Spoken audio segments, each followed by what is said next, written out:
Hello, welcome to Noble TV. We are the Chicago chapter of the National Organization of Black Law Enforcement Executives. I'm John Franklin, and thanks for tuning in. Today we'll be talking to none other than Deputy Chief Eric Carter, who is the recently appointed Deputy Chief of the Special Functions Division of the Chicago Police Department. Before we get started, let me remind you that this is a live interactive show here at CAN-TV 21, and you can contact us by way of the internet at cantv.org/hotline, and you are welcome to call in with your questions at 312-738-1060. We'll be taking some calls very shortly. Thank you, Deputy Chief Carter, for coming in. It's a pleasure having you here. My pleasure, John. Good to see you again. Long time no see, yes. Indeed. Briefly, would you please let our viewers know about your extensive career in law enforcement? You've had quite a career here in the CPD. I've had a pretty blessed career. I started out 24 years ago in the 7th District in Inglewood. Spent about 4 years in Inglewood working tackling gangs there, and then moved over to what was called Coffeyville in the 4th District, worked tackling gangs in the 4th District for Fred Coffey for a while.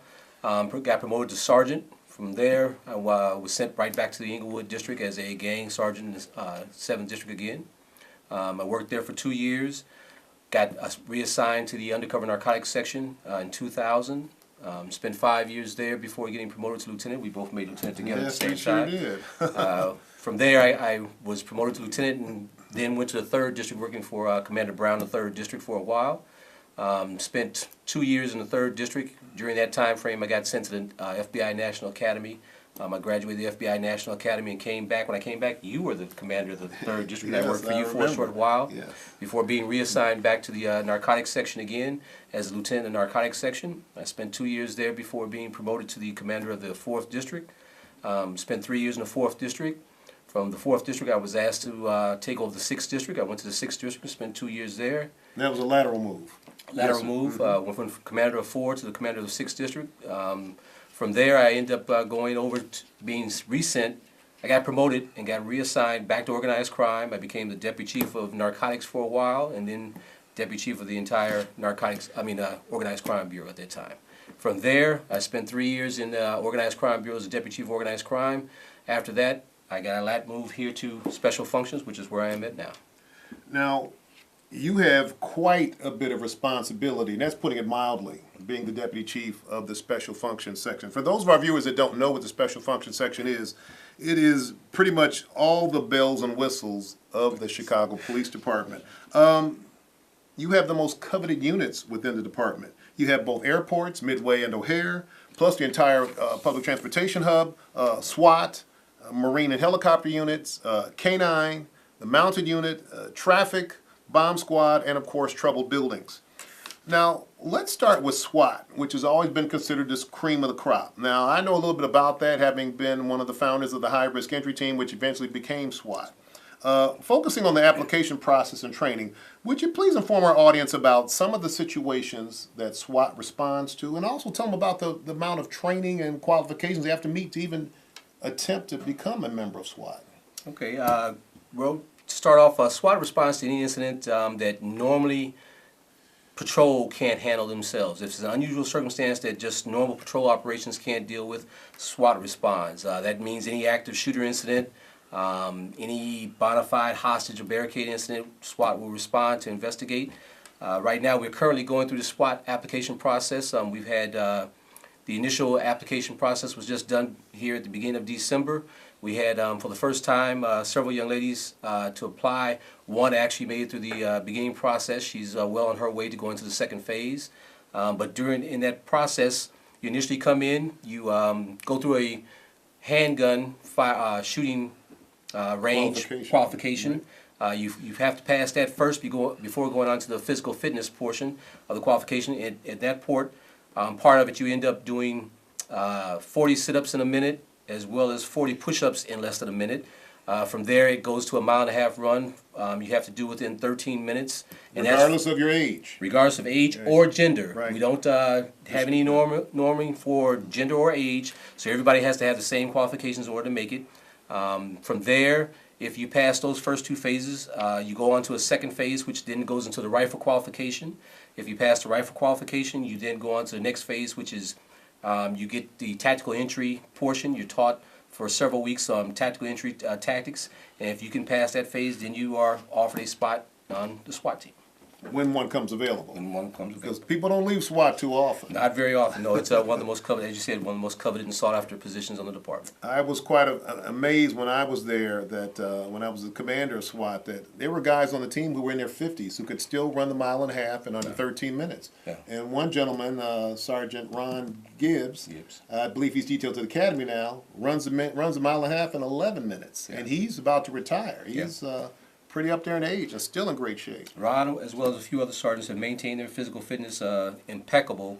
That, as well as the qualifications, because the shooting Right. is a key component. You fail any portion of that, and you have to do a twice annual qualification, not only for the physical fitness but for the firearms. And if you fail at any one point in time, you're no longer a part of SWAT. Now, I believe you have to meet an initial qualification of 90% in shooting just to get there. Well, the first phase with the handgun is at 80%, but once you go through the tactical training, you have to do a 90% qualification to make it onto the SWAT team. Yes. Okay.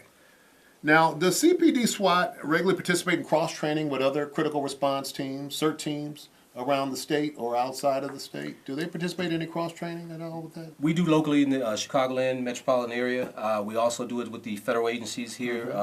Because FBI, FBI ATF. has a SWAT team. Yes, everybody's got a SWAT team, a response team, Marshals. U.S. Marshals, Homeland Security. Everybody has their own SWAT, so we train with them because we do a lot of interaction on some of the special events Sure. that come up here in the city, Chicago. So we do a lot of that. South Suburban, Homewood, and Flossmoor, we do training with them as well. So a lot of it. Lot of training. I tell you, it's some of the most extensive training you'll ever have being a member of SWAT.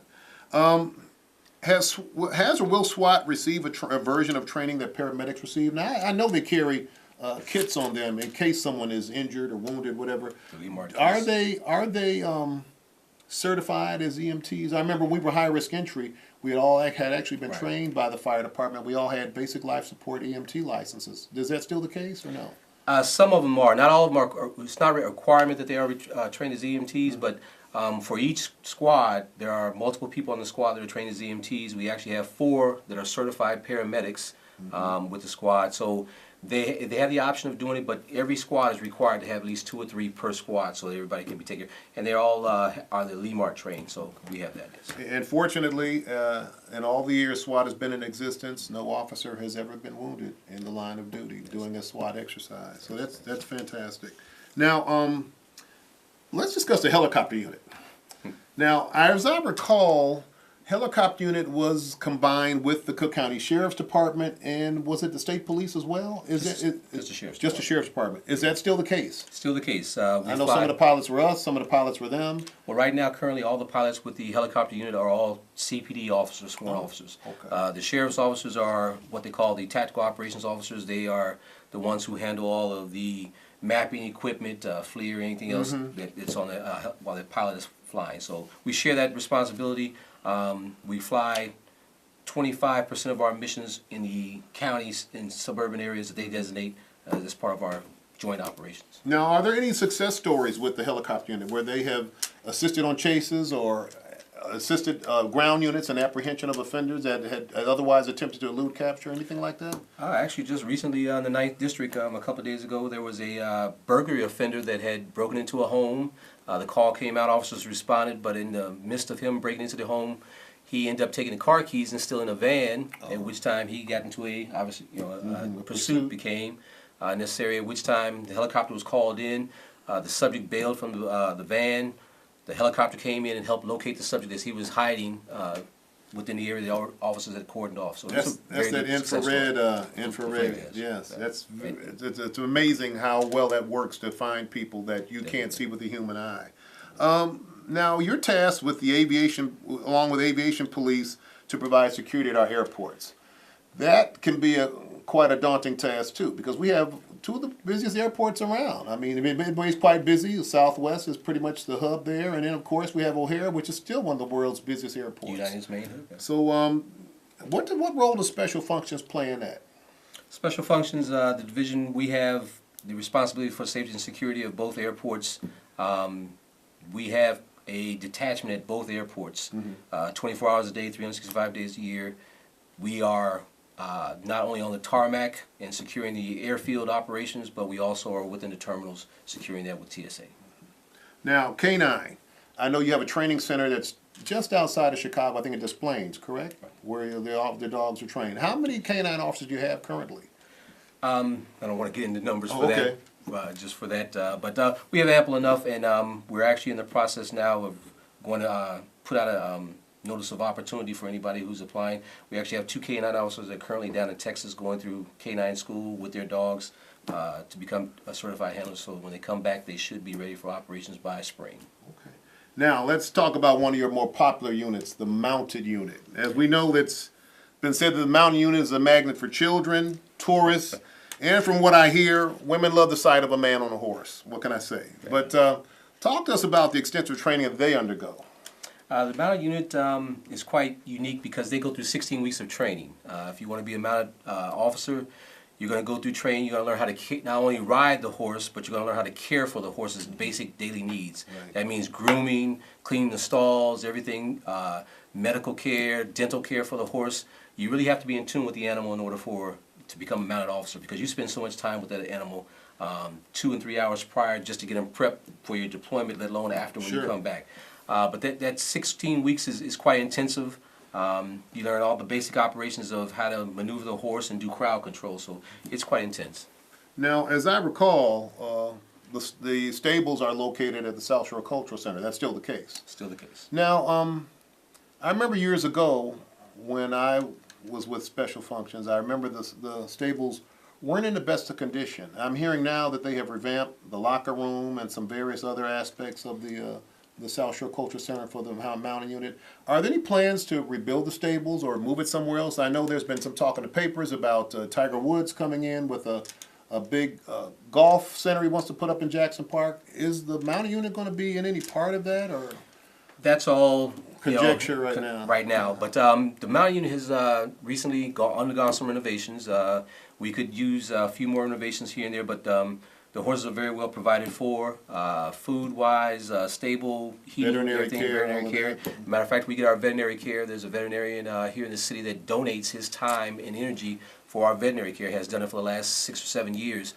He's been a blessing for the mounted unit, and hopefully we'll have a couple more veterinarians that want to volunteer as well to continue on his work. But they're very well cared for. We're getting ready to do a renovation for the rooftop for the stables. But we would love a new facility, obviously. Everybody would love something shiny and brand new, but we'll see how that goes if it comes to fruition here. Well, I hope it does. I can remember when I had talked to the Park District many years ago about that. The Park District said, well, the city's using it, so the city should fund it. The city said, well, it's a Park District facility. The Park District should fund it, so everybody kind of kicked the football around. Right. So I hope both units can get together, both agencies can get together and come up with the funding to give the mounted unit a facility that was really state-of-the-art. Because they do a great job managing crowd control, the Cubs victories, Blackhawks victories, Bulls victories, and maybe one day we might even see a Bears victory. Who knows? I'm not holding my breath on that. As you said, they're quite an attraction. Yes. Everybody's attracted to the mounted unit. Kids love them, especially the ladies. Yes. They do love to come get their photos taken with the horses. So it's kind of like canine. Everybody loves. And they do a great job of moving large crowds of people around that have to be moved and have to move quickly They are. sometimes. You do not want to stand in the way of a horse when he's moving. No, not at all. Now, the traffic unit. I have noticed recently a lot more activity with the traffic cars out on Lakeshore Drive. For years, I didn't see many of them, and now I actually see stops being made. I see speed monitoring going on. People being pulled over for driving too fast. Are we going to see more of that in Chicago? That will continue on. That's something that, as of this year, we really instituted more of because of the incidents that were happening in up and down Lakeshore Drive and around the city. As you know, traffic unit does all kind of enforcement from DUI to seatbelt missions. We pretty much do a myriad of traffic enforcement all throughout the city. Any district commander can call and ask for our assistance, and we'll be happy to come and help them. As far as expressways, we're still going to leave that up to the state police. We are still authorized within the city limits of Chicago to do traffic enforcement, but we pretty much leave that up to them unless it's just something so egregious that You have to step in. for. Now, looks like we have a caller, Deputy Chief, so I guess we're going to take it. Hello, caller. Hi, caller. Yes, good evening. Good evening, and welcome to Noble TV. You, Hello? I'm sorry. hello. Good evening. Your question or comment, please. Yes, I'd like to make a comment. I'm a follower of Noble, and I'm so happy and delighted to see one of my former commanders from the 6th District. This is Miss Griffin from 634. How are you, Ms. Griffin? And we have, From you. and we got the best, always had the best officers in the 6th District. That's in the city of Chicago. The greatest and the best, and we hope to get more best and great officers over at the 6th District. And congratulations, Nadine Griffin here. Thank you, Ms. Griffin, and thank you for your call. Thank you for Much the comment. appreciated. Eric, tell me about your time in 6. Did you like being there? I know it's a lot of work going on in Gresham. What was your most challenging aspect of being in Gresham? Gresham was such a diverse community. Really weren't.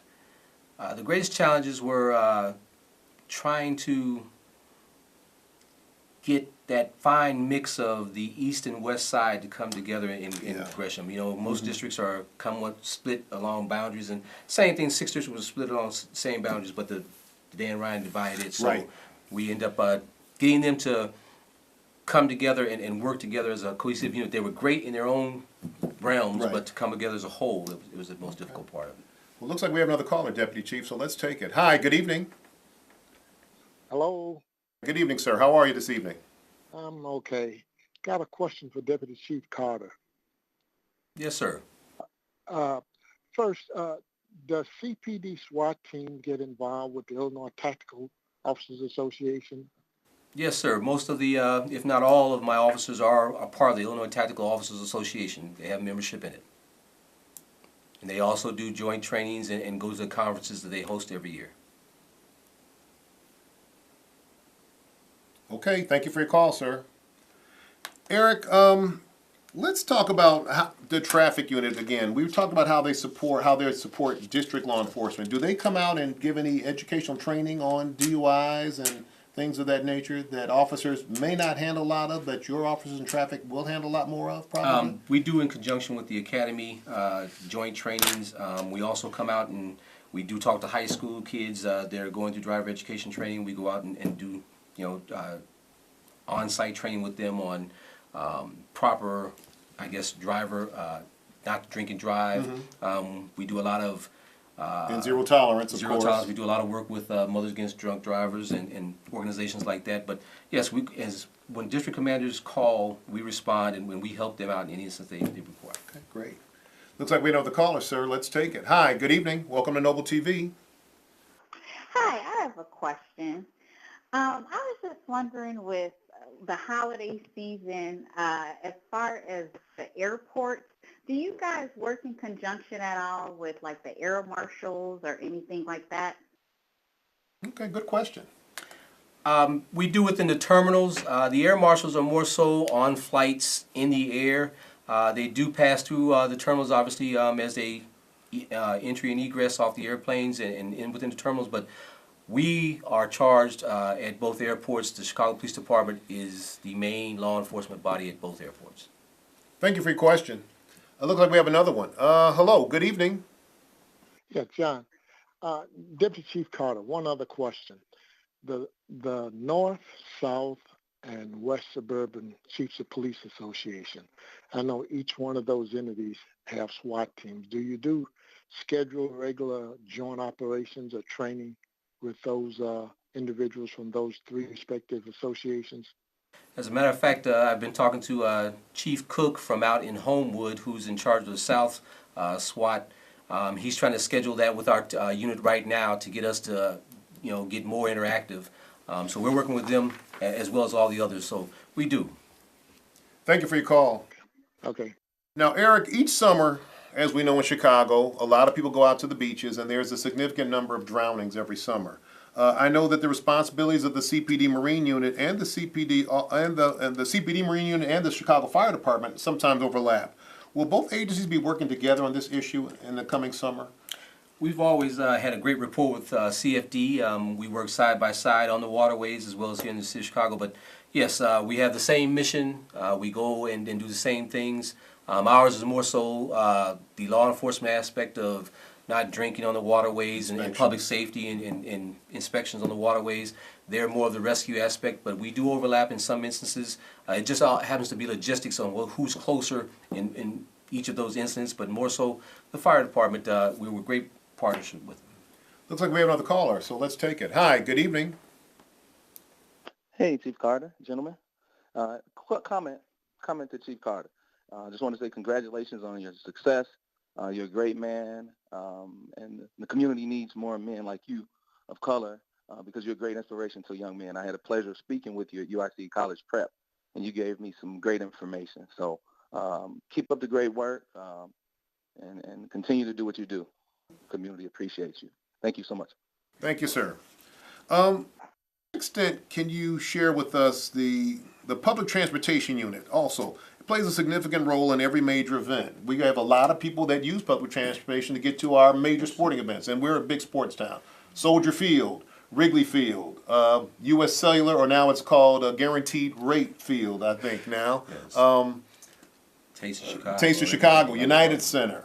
We have a lot of people to move around in public transportation. What role does special functions play in that? Special Functions in charge of the Public Transportation Unit. Commander Sam is currently the commanding officer of the Transportation Unit. We work closely with CTA to monitor ridership as well as any crime issues that are on the subways, the bus lines, all throughout Chicago. So we monitor all aspects of it. We can work with Metra in getting their information as to ridership information. That way we can determine peak times for entry and egress. We can also determine whether or not we're going to experience large crowds and potential incidents as events end. We can determine whether or not we need to put on more cars to alleviate the crowd overcrowding. It's a great partnership that we have with CTA. Now, expanding on that, since you have all the bells and whistles, sir, you also help manage these large-scale events, correct? As the mayor of Chicago, the Bank of America Marathon, and most recently the World Series, Cubs Victory Parade, all of that. Now, let's hear about your role in all of that. That had to have been quite a daunting task this year. It was, especially just coming in on ground zero just prior to the marathon. About 2 months prior to the marathon, we started working up with Bank of America and Chicago Event Management, who runs the marathon. They helped us. Well, it's been a great partnership for the last 26 years that they've been running it. They've done a great job. They do really. a great job, really. When playing that marathon, I had to rely on the previous deputy chief, Steve Georges, who was a great help. Yes. He was a great help. He helped me transition into that role, and he was a big help in helping me utilize prior planning that had been done and making all the introductions to all the people who are behind the scenes at the Chicago Marathon. So he was a great help in planning that. We rolled right into the Cubs playoff. From the marathon, Right, from the October marathon. to, yeah. As a dual thing. I spent every day working the playoffs with my people up at Wrigley Field. As you know, I have the details section, which does all the sports events and venues, part of Homeland Security. So we worked Wrigley Field, trying to shore up their security for the playoffs, and then when they hit the World Series, it became an overnight thing where we had to then alert the entire city and department, and as part of that whole relationship with Special Functions, we have a working relationship with all the city agencies from Streets and Sanitation, CDOT, OAMC, Rich Gaius and his people, Alicia Tate-Nadeau, who's the director of OAMC. Fusion Center. Fusion Center. Everybody just comes together, and that's what helped us pull off the World Series run that we put on here. And if I must say so myself, you guys did a great job. I think the city was really showcased very well when the Cubs won the World Series. When they came back, the victory parade went by flawlessly. Just an outstanding job. One of the best mass celebration events I've ever seen conducted in the city of Chicago in my lifetime. And I just want to congratulate you and the department for doing such an excellent job doing that. Thank you. That's a testament to all the city agencies who came together to pull that off. We actually put on a all call to ILEAS, which is the Illinois State Law Enforcement Agencies. We called them out and asked them for help, but they responded. We got help from Cook County Sheriff's Department. Everybody jumped on board to send us manpower. ISP has been a great partner with that as well. So I can't say that it was all City of Chicago, but we had a great regional effort to put on that Grand Park display for the Cubs Well, celebration. As a citizen of Chicago, a resident of Chicago, my hat's off to you. You Thank guys you. did a great job. Let's talk about high-profile dignitary visits, because we know you have a dignitary protection team. That's Yes. part of your units. Tell our public about what you do with that. Now, that's a big responsibility, getting these foreign heads of state. They fly in. They have their own agendas for meetings or fundraisers or whatever, speeches, and you guys get them off the plane. Tell them about that. I'm sure the public would love to hear about it. Well, as part of special functions, we do have dignitary protection, which allows us to work hand in hand with the Secret Service because we provide protection for the president, vice president, anybody within the U.S. government that has a Secret Service detail. We provide security when they come to Chicago. As you said, foreign heads of state, the State Department will reach out to us for different dignitaries who have a higher level security threat level. We will then provide escorts for them as well.